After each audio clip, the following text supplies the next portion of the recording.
Zach, it seemed like you guys had a lot of problems with getting the right, everybody on the same page with the plays.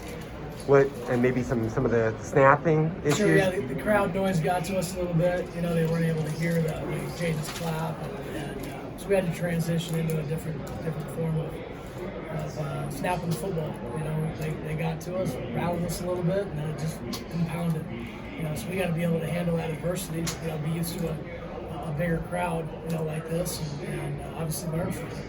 How disruptive was that? How many plays? Was that part of what led to the false starts and those things also? Yeah, I think the false starts were because of the crowd noise. The guys not being able to hear what's going on with the clap. So, again, I just think those guys, we've got to figure out a better way to, operate, and we can't freak out in those situations. Zach, this is a pretty veteran team, though. Just how discouraging is that to kind of go through those learning curves with a team with this much experience? With our team having so much experience? Yeah.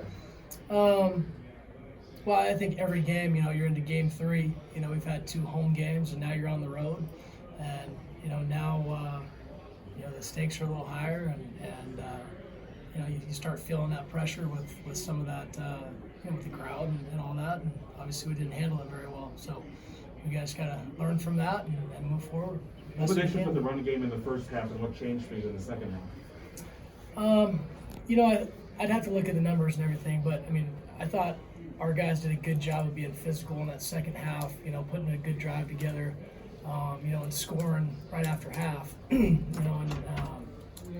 We ended up getting into some longer situations, that put us into some pass mode, and when you're not hitting that stuff like you need to be, then it makes it pretty tough. So, at the end of the day, the penalties are the things that ended up killing us. And, if we were able to stay on schedule a little bit better, we would have had a better outcome. Did you have a measured approach with Daniel not playing him in the first half and the second half? Was that by design, or that's how the flow of the game was? I think that was just more of the flow of the game. Obviously, we wanted to get Rashad going as much as possible, and Daniel was filling in as much as he could, with Chip being out. Thanks, Zach. All right, thanks, guys.